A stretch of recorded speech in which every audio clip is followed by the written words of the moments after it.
Hello students, कैसे आप लोग। ये हमारा रेसिडेंशियल स्टाटस का दूसरा क्लास है।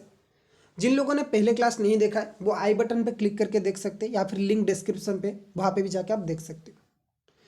पहले क्लास में हमने इंट्रोडक्शन पढ़ा था, सिटीजनशिप एंड रेसिडेंशियल स्टाटस के बारे में क्या डिफरेंस होता है, मतलब दोनों में क्या डिफरेंस होता है वो पढ़ा था। और इंडिविजुअल की रेसिडेंशियल स्टाटस स्टार्ट किया था और उसका थोड़ा पार्ट कवर किया था हम लोगों ने। आज की क्लास में हम लोग वही से कंटिन्यू करेंगे। बिफोर स्टार्टिंग दिस क्लास हम क्या करेंगे कि पिछले क्लास में हमने क्या पढ़ा था उसे एक बार रिवाइज कर लेते हैं, फिर हम आज की क्लास अच्छे से स्टार्ट करेंगे। पहले हमने क्या पढ़ा था पिछले क्लास में कि हम रेसिडेंशियल स्टेटस चैप्टर सर क्यों पढ़ रहे।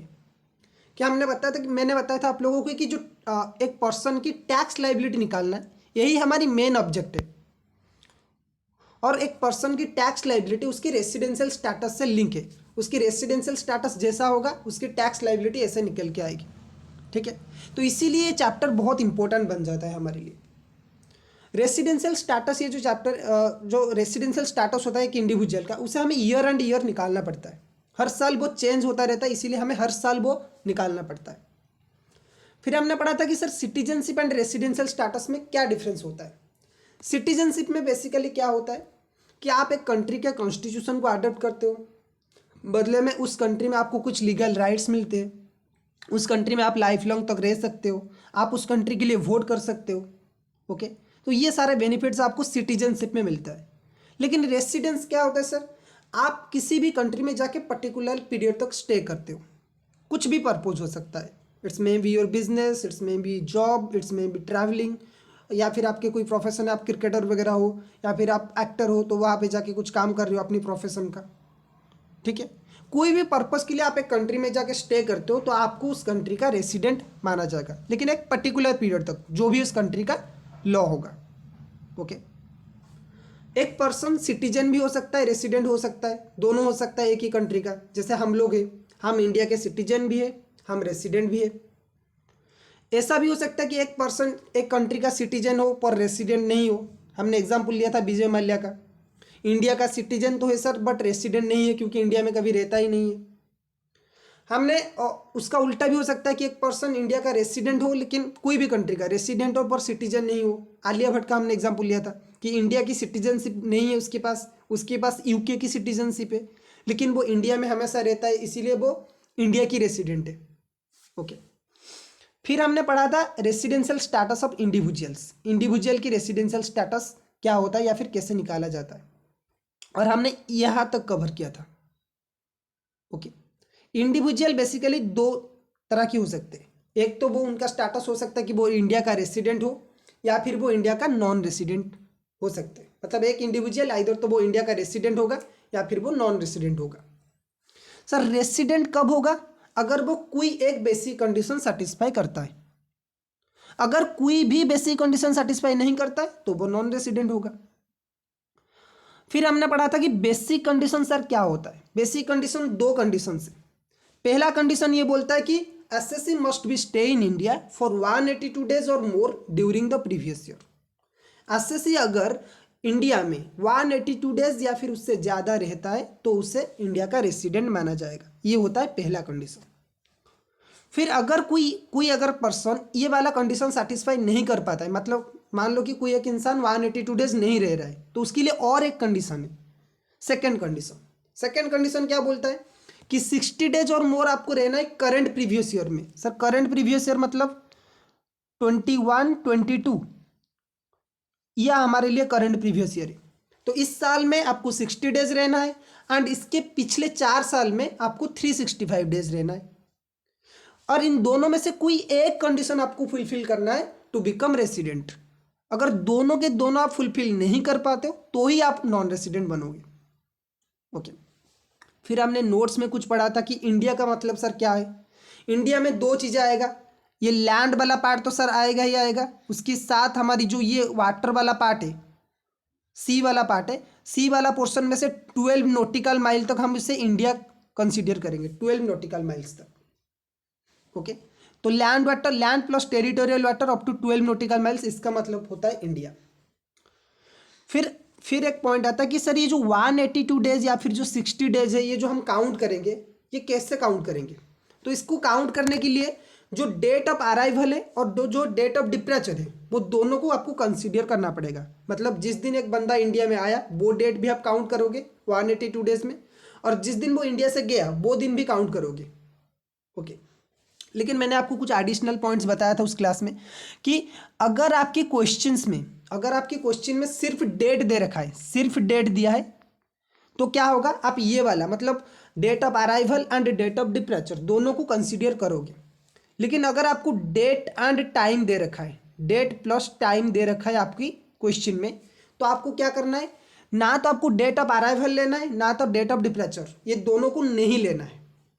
उसके बदले आप क्या करोगे, उसके बदले आप देखोगे कि date of arrival and date of departure इन दोनों दिन में वो इंडिया में कितना घंटा रहा। ठीक है, इन 2 दिन में वो इंडिया में कितना घंटा रहा, डेट ऑफ अराइवल के दिन एंड डेट ऑफ डिप्रेचर के दिन। ठीक है, जितना भी होता है 24 आवर्स को आप क्या करोगे, एक दिन लोगे, 1 डे, और बाकी जो फ्रैक्शन बचता है उसे इग्नोर कर लोगे। ठीक है, फिर हमने क्वेश्चन किया था, यहां तक हमने पढ़ा था टोटल, फिर हमने ये दोनों क्वेश्चन किए थे। ओके, आज के क्लास यहां से स्टार्ट होता है। ठीक है, यहां से आज हम पढ़ेंगे, थोड़ा स्पीड में मैंने रिवाइज किया है, यहां से नॉर्मल क्लास होगा। ओके, आज हम पढ़ेंगे बेसिक कंडीशन के एक्सेप्शंस। जो हमारी सेकंड बेसिक कंडीशन है ना, 60 days during the current previous year and 365 days during last 4 previous years. Okay, तो उस कंडीशन किस मतलब कुछ लोग हैं जिनके ऊपर वो कंडीशन एप्लीकेबल नहीं होता है। ये वाला जो कंडीशन है ना, ये वाला कंडीशन, ये तो सर सबको एप्लीकेबल होता है। 182 डेज वाला कंडीशन सबको एप्लीकेबल होता है। इसीलिए कोई भी बंदा हो, अगर इसने 182 डेज इंडिया में रहा है, आंख बंद कर लो, वो इंडिया का रेसिडेंट है। लेकिन ये वाला जो कंडीशन है ये कुछ लोगों के लिए एप्लीकेबल नहीं है। कौन कौन से लोग हैं सर, वो ही हम आज पढ़ने वाले कि वो लोग कौन हैं जिनके ऊपर ये सेकंड वाला कंडीशन एप्लीकेबल नहीं होता है। सो पहला बंदा है कि इंडियन सिटीजन होना चाहिए, वो इंडिया का सिटीजन होगा, who lives India during the previous year for employment purpose. कोई इंडिया का बंदा है जो इंडिया छोड़ के जा रहा है, ठीक है, ड्यूरिंग द प्रीवियस ईयर, इसी साल वो इंडिया छोड़ के जा रहा है प्रीवियस ईयर 21-22 में, फॉर एम्प्लॉयमेंट पर्पज, मतलब फॉरेन को जा रहा है फॉर एम्प्लॉयमेंट पर्पज। ओके, तो उसके ऊपर ये बेसिक कंडीशन एप्लीकेबल नहीं होगा।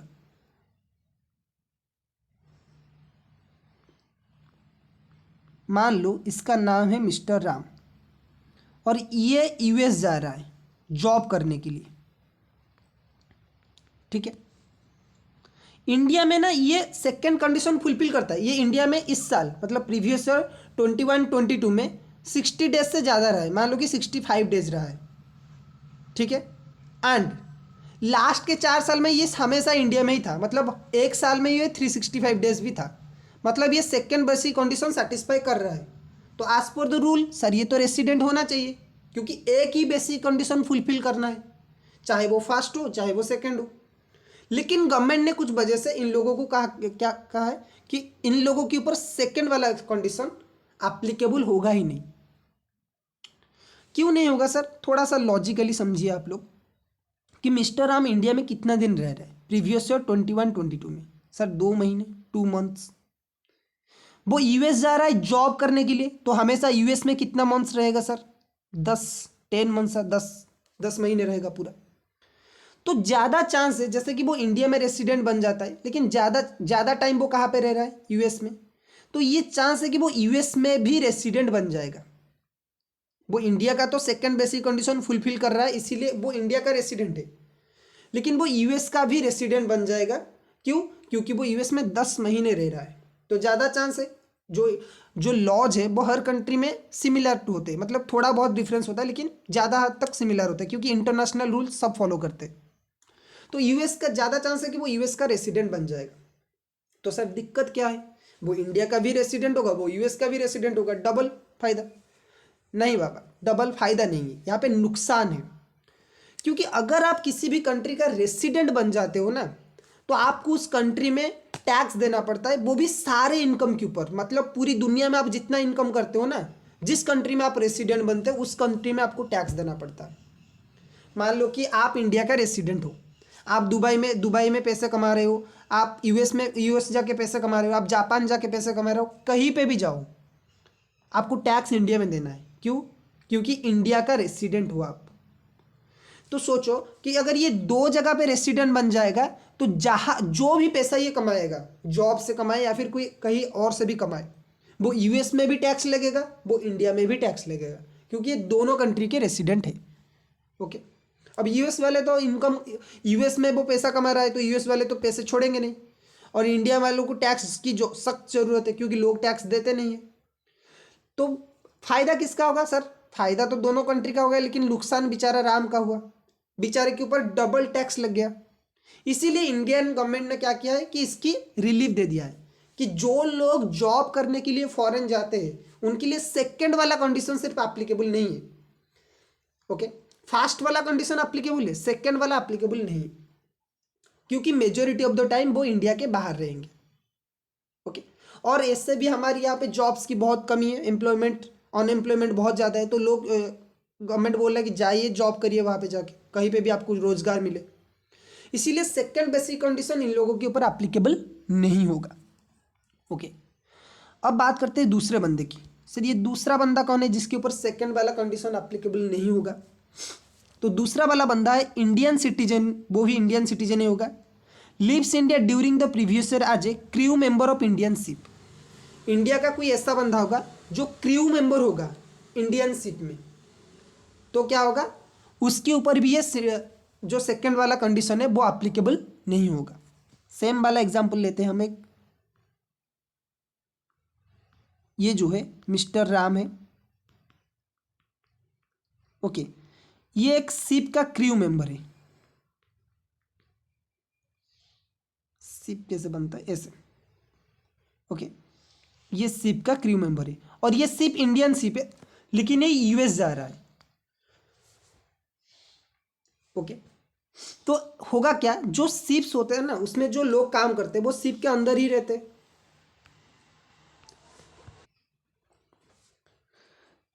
तो ये जो शिप में जो लोग काम करते हैं वो शिप के अंदर रहते हैं, और शिप तो समुद्र में चलता है, तो ये लोग तो बाहर नहीं आ सकते, तो हमेशा उन्हें अंदर फिक्स ही रहना पड़ेगा।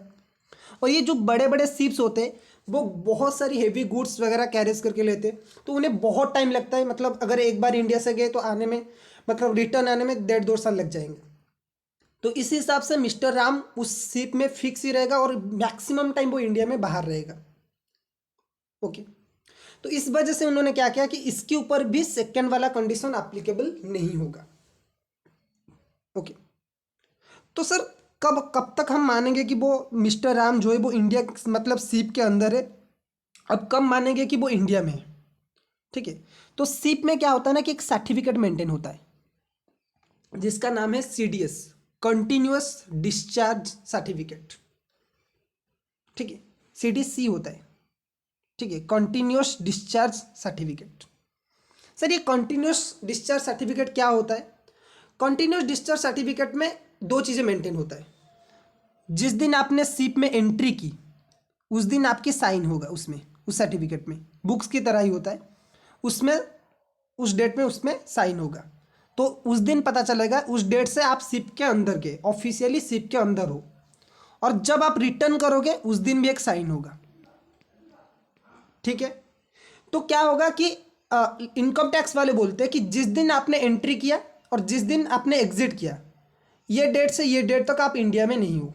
ठीक है, ऐसा हम अज्यूम करेंगे कि आप शिप के अंदर हो। मान लो कि आपने एंट्री किया 1 अप्रैल 2021 को और आपने एग्जिट किया 12 दिसंबर 2021 को, तो हम अज्यूम करेंगे, मतलब ये जो सर्टिफिकेट कॉन्टिन्यूस डिस्चार्ज सर्टिफिकेट है उसमें आपने साइन किया एंट्री के वक्त 1 अप्रैल 2021 को, और आपने एग्जिट का साइन कब किया? 12 दिसंबर 2021 को। तो इस डेट से लेके इस डेट तक हम काउंट करेंगे कि आप इंडिया में नहीं हो। ठीक है, तो आप 13 दिसंबर से इंडिया में अवेलेबल हो, ऐसा हम काउंट करेंगे, ये लोग बोलते। ओके, तो इन लोगों के लिए भी ये वाला कंडीशन एप्लीकेबल नहीं होता है। जो लोग इंडियन सिटीजन है और वो क्रू मेंबर है कोई इंडियन शिप का, और वो शिप इंडिया के बाहर जा रहा है।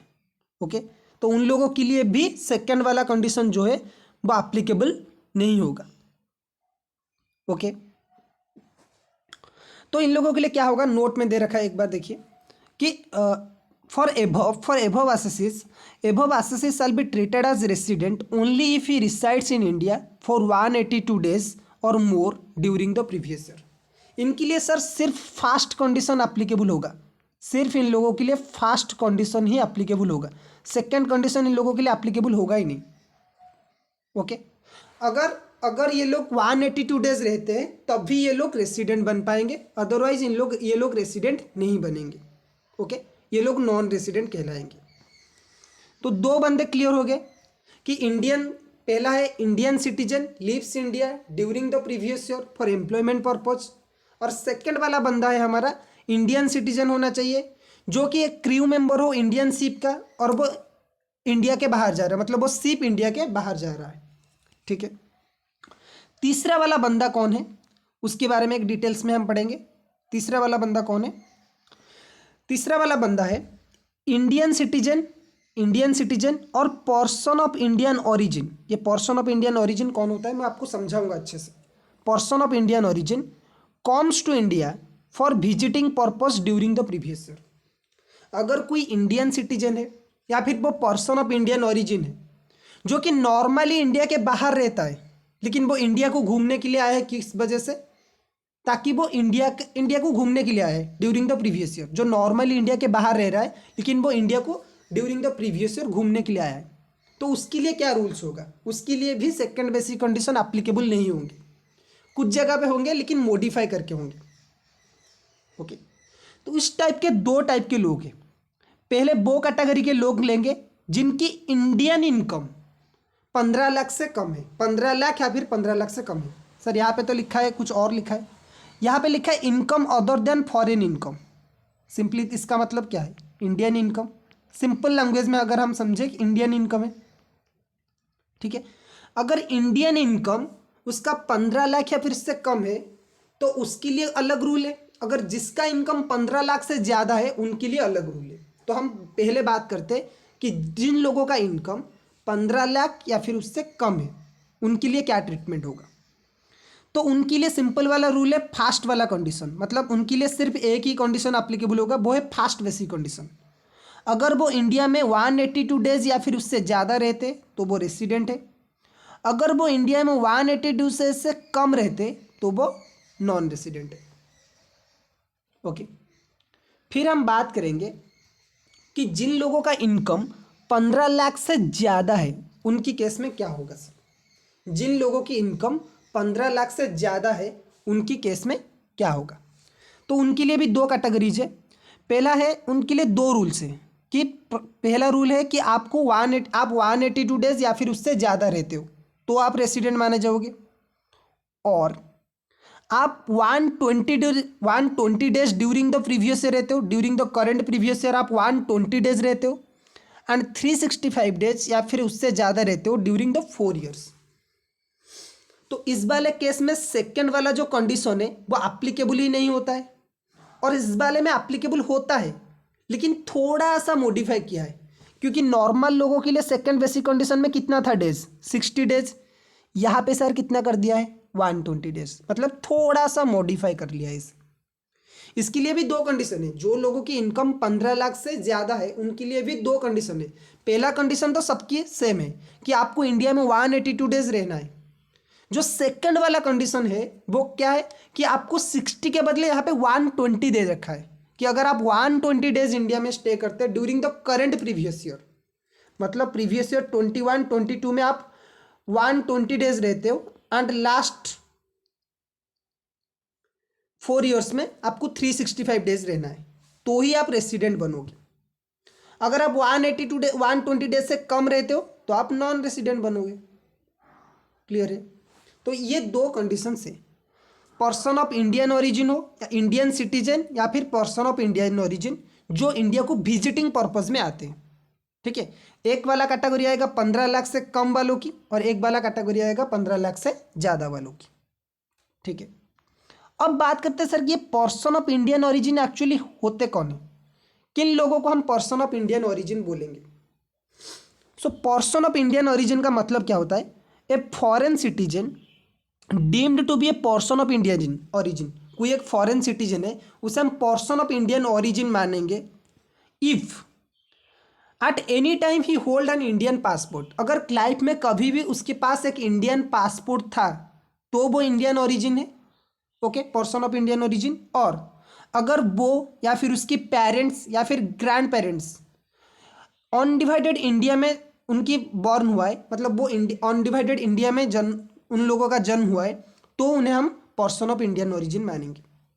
ठीक है, अब एक सिंपल वाला एग्जांपल मैं लेता हूँ। गूगल के जो सीईओ है वो सुंदर पिचाई है, उनके पास एक टाइम पे इंडिया का पासपोर्ट था। ठीक है, जब वो इंडिया में पढ़ते थे, वो इंडिया में पैदा हुए, इंडिया में जब वो पढ़ते थे वो इंडिया की पासपोर्ट उनके पास था। फिर वो यूएस चले गए, अभी इनके पास यूएस की सिटीजनशिप है, फिर भी उन्हें क्या माना जाएगा, क्योंकि लाइफ में कभी भी अगर किसी भी बंदे के पास इंडिया का पासपोर्ट था, इसका मतलब वो Indian person of Indian origin है। तो अभी हम सुंदर पिचाई को ये बोल सकते हैं वो इंडियन सिटीजन तो नहीं है, लेकिन वो पर्सन ऑफ इंडियन ओरिजिन है। क्लियर है। और भी एक एग्जाम्पल है कि जो सुंदर पिचाई है उनकी जो पेरेंट्स है या फिर उनकी जो ग्रैंड पेरेंट्स है वो अनडिवाइडेड इंडिया में पैदा हुए हैं। ठीक है, तो अभी आपके दिमाग में एक डाउट आएगा, सर जो पाकिस्तान के बंदे हैं, जो बांग्लादेश के बंदे हैं, जो नेपाल वाले बंदे हैं, वो तो सब अनडिवाइडेड इंडिया में थे ना, क्योंकि इंडिया डिवाइड होने के बाद ये सारे कंट्रीज बने, तो वो सब तो इंडिया में थे सर। तो सारे के सारे बंदे क्या, पाकिस्तान के सारे बंदे क्या पर्सन ऑफ इंडियन ओरिजिन बन जाएंगे, या फिर बांग्लादेश के सारे बंदे पर्सन ऑफ इंडियन ओरिजिन बन जाएंगे?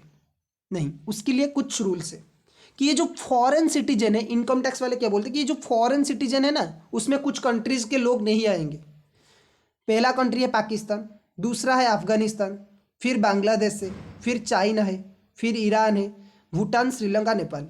ये जो कंट्रीज है ना, इनकी लोग नहीं आएंगे, इनकी जो सिटीजन्स है वो लोग पर्सन ऑफ इंडियन ओरिजिन में नहीं आएंगे। क्लियर? Okay sir. अब हम आगे बढ़ते। ये वाला हो गया कि तीन जो सेकंड बेसिक कंडीशन है हमारा, उसका तीन एक्सेप्शंस थे। पहला एक्सेप्शन क्या था, मतलब तीन लोगों के ऊपर उनकी रूल्स, ये जो सेकंड वाला कंडीशन है वो एप्लीकेबल नहीं हो रहा था। पहला वाला कंडीशन कौन था इंडियन, पहला वाला आदमी कौन था, Indian citizen, lives India during the previous year for employment purpose. जो बंदा इंडिया का सिटीजन हो, वो जॉब करने के लिए कोई फॉरेन कंट्री जा रहा है, तो उसके ऊपर एप्लीकेबल नहीं होगा। सेकेंड वाला कंडीशन क्या था, Indian citizen who lives India during the previous year as a crew member of Indian ship. और थर्ड वाला पॉइंट क्या था, इंडियन सिटीजन और person of Indian origin who comes to India for visiting purpose during the previous year. Okay, उसमें भी दो type के लोग थे, जिनकी income other than foreign income less than equal to 15 lakh, मतलब 15 लाख से कम है जिनकी इनकम, और जिनकी इनकम 15 लाख से ज़्यादा है। अगर 15 लाख से कम है तो उनके लिए सिर्फ देखा जाएगा 182 डेज।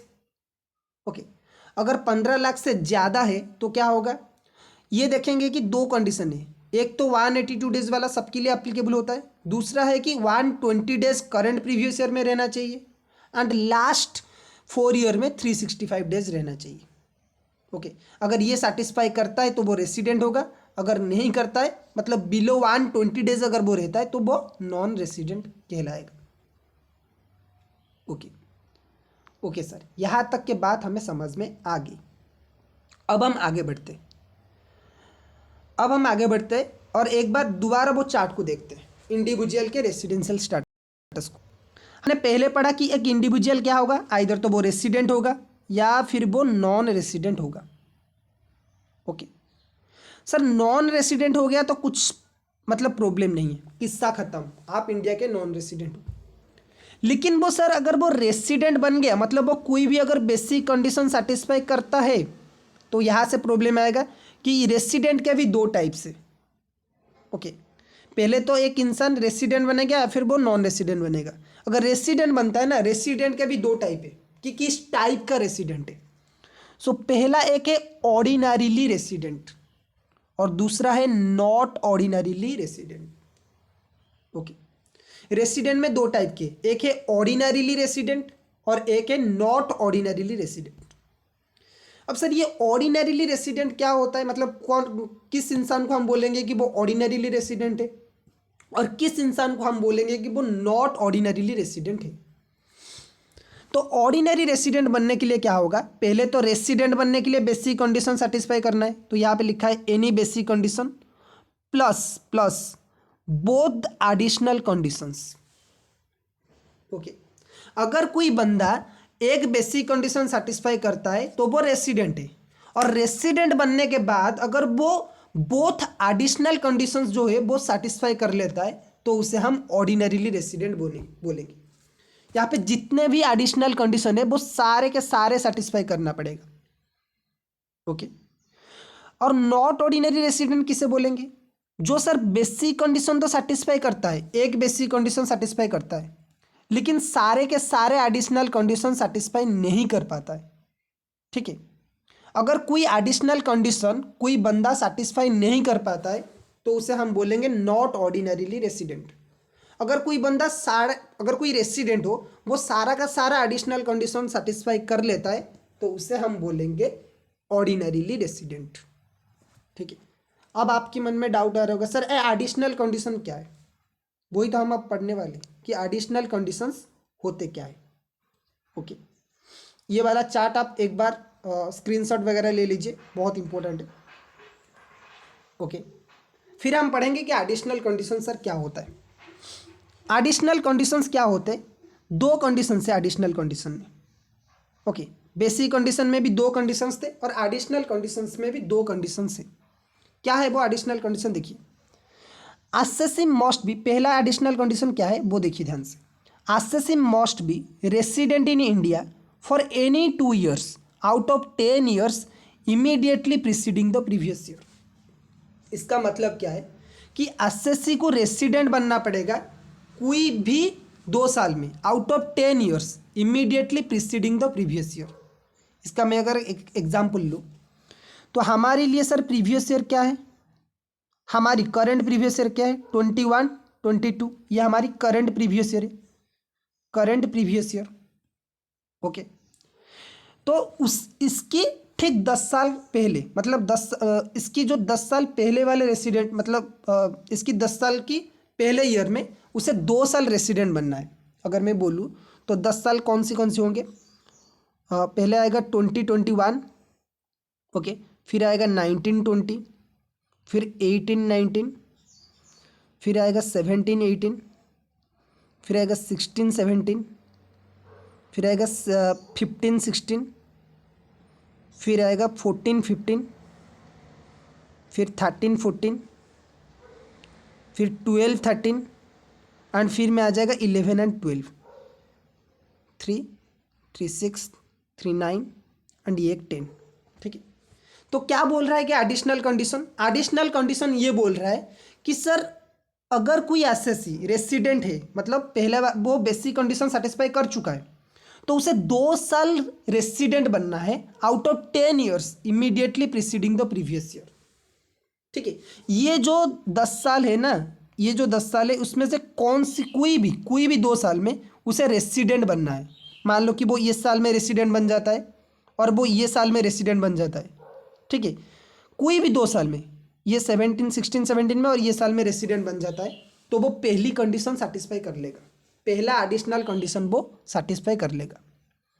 बेसिक कंडीशन में क्या होता था कि आपको 2 में से कोई एक कंडीशन सेटिस्फाई करना पड़ता था, लेकिन यहाँ पे आपको दोनों के दोनों सेटिस्फाई करना पड़ेगा क्योंकि यहाँ पे एंड है। ठीक है, सो पहला कंडीशन क्या है कि आपको 10 साल में आपकी करंट प्रीवियस ईयर के बाद के मतलब इमीडिएटली जो फॉलोइंग 10 साल है उस 10 साल में आपको 2 साल रेसिडेंट बनना है। ठीक है, करंट प्रीवियस ईयर के जस्ट पिछले 10 साल में आपको 2 साल रेसिडेंट बनना है। सेकेंड वाला कंडीशन क्या है कि SSC must be stay in India for 730 days और more during 7 years immediately preceding the previous year. इसका मतलब क्या है कि एसएससी पिछले 7 साल में, ठीक है, मतलब हमारी करंट प्रीवियस ईयर को छोड़ दिया जाए तो यहाँ से यहाँ तक जो 7 साल है उसमें टोटल 730 days उसे स्टे करना है। पहला कंडीशन बोलता है कि पिछले 10 साल में 2 साल रेसिडेंट होना चाहिए और दूसरा कंडीशन ये बोलता है कि पिछले 7 साल में 730 days उसे स्टे करना है। अगर कोई बंदा ये दोनों कंडीशन सेटिस्फाई करता है तो ही उसे हम बोलेंगे ऑर्डिनरीली रेसिडेंट, अदरवाइज हम उसे क्या बोलेंगे, नॉट ऑर्डिनरीली रेसिडेंट। ठीक है, तो ये दोनों है एडिशनल कंडीशंस। अगर कोई बंदा एडिशनल कंडीशन, दोनों के दोनों एडिशनल कंडीशन फुलफिल करता है तो उसे हम ऑर्डिनरीली रेसिडेंट बोलेंगे। अगर कोई दोनों में से एक भी फुलफिल करता है, दूसरा नहीं करता है, तो भी वो नॉट ऑर्डिनरीली रेसिडेंट है। ओके, अब हम बात करते हैं एक इम्पोर्टेंट कॉन्सेप्ट के बारे में जिसका नाम है डीम्ड रेसिडेंट। सर ये क्या फंडा है? डीम्ड रेसिडेंट एक नया कॉन्सेप्ट आया है और उससे आपको ध्यान से समझना है।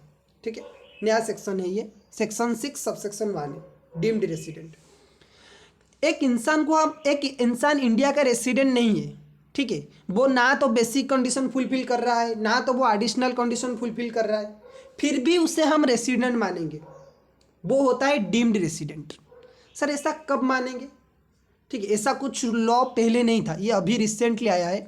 ओके, सो किस इंसान को सर हम डीम्ड रेसिडेंट मानेंगे? देखो, इनकम टैक्स वालों ने कितना दिमाग लगाया है, अच्छा वाला दिमाग।